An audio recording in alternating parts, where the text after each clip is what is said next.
U prethodnom delu smo pričali o konstrukciji šatora, single wall, double wall šatorima, a u ovom delu ćemo pričati o... Pa ti si stručnjak. Pa nije nego, daj da vidim šta... Pa bre, o dvosezonskim, trosezonskim... Ne. Dvosezonski šatori. Kada pogledate iza, vidite dvosezonski šator. I šta je kod dvosezonskih šatora najbitnije? Proizvođači će veoma retko da ih deklarišu kao dvosezonski. Dvosezonski šatori su uglavnom napravljeni za lepo vreme. I postoji velika mogućnost da će već na prvoj kiši da propuste. Šta je još bitno kod ovakvog šatora? Šipke su napravljene najčešće od fiberglasa i uglavnom su izuzetno teške. Dvosezonski šatori najčešće imaju jedan otvor za ulaz, a ventilacija im je jako loša, pa i duži boravak u njima zagušljiv i neprijatan. Ovaj tip šatora bi pre trebalo nazvati zaklonima, a ne šatorima. U svakom slučaju, dvosezonski šatori jesu šatori u koje se ne treba pouzdati, ako želite više dana da provedete u prirodi, pogotovo sa mogućnošću kiše. Trosezonski. Ovo je grupa šatora koji se najčešće kupuju i koriste. I na tržištu se mogu naći od srednje loše kvaliteta do vrhunskih šatora. Šta uopšte znači trosezonski? To znači da se mogu koristiti tokom proleća, leta i jeseni u normalnim klimatskim uslovima. Na višim nadmorskim visinama tokom svih godišnjih doba, osim zime, i u blažim zimskim uslovima. Proizvođač ovaj naziv trosezonski koristi da preciznije opiše ovu grupu šatora. I u većini slučajeva, naravno govorimo o ozbiljnim brendovima, ovaj opis je vrlo pouzdan. Dobre karakteristike. Udobni su. Praktični, zato što za većinu ljudi ove 3 sezone, proleće, leto i jesen, jesu sezone kada najviše koriste šator. Možete imati samo ovaj jedan šator za sve vaše potrebe. Kod kvalitetnijih brendova imate apsolutno pouzdan zaklon tokom svih vremenskih uslova u svim dobima osim zime. Mane. Kod jeftinijih šatora težina i veličina spakovanog šatora mogu biti jako veliki, što vrlo često predstavlja najozbiljniji problem pri transportu opreme u rančevima. Konstruktivno, trosezonski šatori mogu biti i jednoslojni i dvoslojni, ali mi u većini slučajeva koristimo dvoslojni.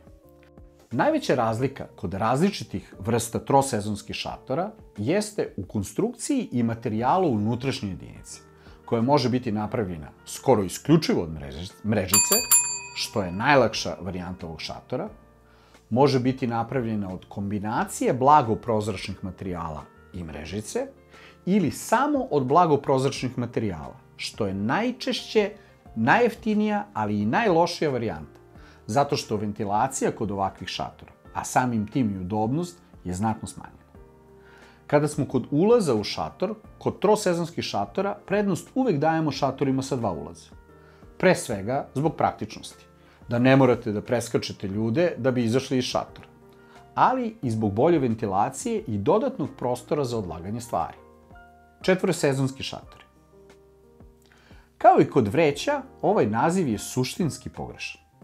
Pod četvorosezonskim šatorima se podrazumevaju šatori za zimu ili velike nadmorske visine. Uglavnom za hladne uslove i najčešće snežne uslove. Da pojasnimo, najveća razlika između četvorosezonskih i trosezonskih šatora je u materijalu od koga je izrađena unutrašnja jedinica. U većini slučajeva je on vodoodbojan kod četvorosezonskih šatora, a ponekad čak i vodootporan, što nikako nije slučaj kod trosezonskih. Kod ovih šatora, konstruktivne šipke se najčešće prave od aluminijuma kako zbog manje težine, tako i zbog očekivanog savijanja pri jakim udarima vetra ili velikih nanosa snega. Najčešće imaju jedan ulaz i dodatne ventilacione otvore koje se u potpunosti mogu zatvoriti. Pri konstruisanju ovog tipa šatora uvek se ima u vidu da će biti izloženi izuzetno teškim vremenskim uslovima. Zato su konstruktivni elementi i svi materijali od kojih su napravljeni izuzetno kvalitetni i pažljivo birani. Ovi šatori su najkvalitetniji koje možete naći na tržištu, a najčešće i najskuplji. Mogu biti i dvoslojni i jednoslojni. jednoslojna konstrukcija kod ovih šatora je isključivo napravljena zbog smanjenja težine, a ovi šatori se koriste na velikim nadmorskim visinama. Korišćenje ovih šatora u svim drugim uslovima, osim zimskih, je u većini slučajeva jako neudobno. Stvaraće se veliki kondens u toplim uslovima. Loša im je ventilacija, imaju minimalistički prostor i veća im je težina nego kod trosezonskih šatora istih dimenzija ili za isti broj osoba. Ovu vrstu šatora treba da kupuju samo ljudi koji će ih koristiti u zimskim uslovima. A ideja da ćete jednim šatorom rešiti sve 4 sezone nije baš dobra. Za ljude koji će u većini slučajeva kampovati u proleće, leto i jesen, preporučujemo trosezonske šatore, kao više nego dovoljno. A kada budete napredovali i krenuli i zimi da kampujete, četvorosezonski šator je sledeća investicija.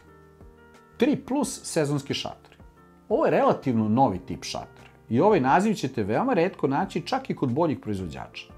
Na našem tržištu ove šatore nećete naći. Ovi šatori su u suštini ojačani i poboljšani klasični trosezonski šatori, gde upotrebom specifičnih kvalitetnih materijala, posebno na unutrašnjoj jedinici, klasičan trosezonski šator je unapređen u četvorosezonski. Kod trosezonskih šatora smo rekli da se neki od njih mogu koristiti na većim nadmorskim visinama u blažim zimskim uslovima. Ova ideja je u stvari dovela do konstrukcije ovog tipa šatora. U ovom trenutku ovaj tip šatora samo pominjamo, a kada budemo došli do nekih od njih, pokazat ćemo ih detaljnije. Mi nismo imali priliku da ih koristimo.